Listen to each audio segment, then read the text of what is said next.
On this vote, the yeas are 222, the nays are 209. The bill is passed.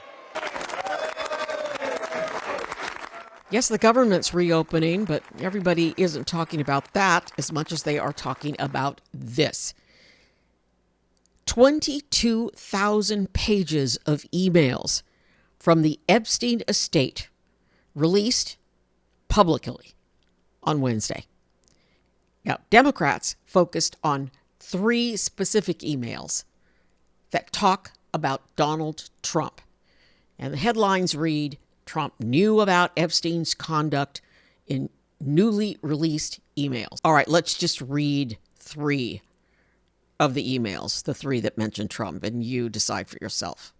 Email 1 from Jeffrey Epstein to Ghislaine Maxwell, the convicted pedophile who is now been sent by Trump and his cronies in the Justice Department to a Club Med type prison where she has free reign, where she gets special meals, where she's gotten a puppy to train, where she can go to the gym whenever she wants, and on and on. And she's working on getting a pardon from the Orange Walrus, which probably is going to happen. Appalling. Epstein to Maxwell. Quote, I want you to realize that dog that hasn't barked is Trump. And then they blank out the victim's name. Spent hours at my house with him. He never once been mentioned. Police chief, etc.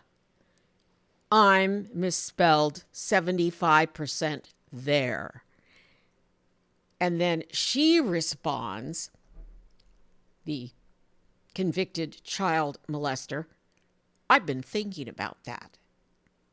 So that's number 1. And it's damning because, according to this Epstein email, the quote is that Trump spent hours at Epstein's house with a victim. The second email that mentions Trump is from December 2015, and it involves journalist, or we won't call him a journalist anymore, really. Basically, he's a writer who gets close to subjects and then reports on them or writes books.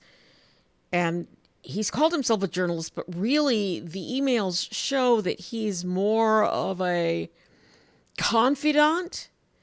Michael Wolff, friend of Epstein's, starts with, on December 15th,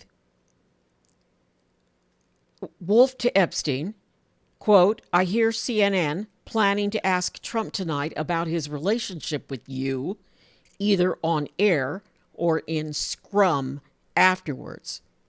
I'll explain what a scrum is in a second. Where Epstein answers, get this, if we were able to craft an answer for him, what do you think it should be? So he's asking an alleged journalist or writer to give him PR advice. And then the next day, Wolff answers, quote, I think you should let him hang himself. If he says he hasn't been on the plane or to the house, then that gives you valuable PR and political currency. You can hang him in a way that potentially generates a positive benefit for you, or if it looks really like he could win the presidency, you could save him, generating a debt. Of course, it is possible that when you ask, he'll say Jeffrey is a great guy and has gotten a raw deal and is a victim of political correctness, which is to be outlawed in a Trump regime.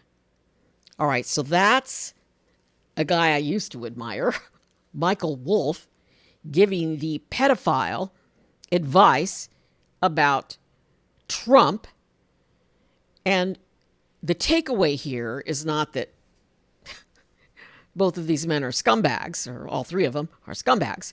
The takeaway is that Epstein had the goods to hang Trump.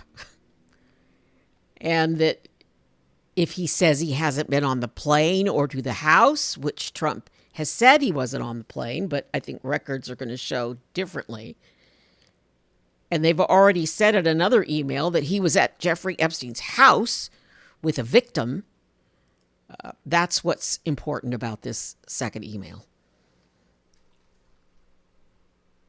Third email, it's from Epstein to Wolf. Quote, there's the name of a victim, that's blacked out.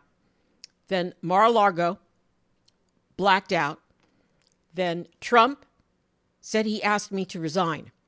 Never a member ever.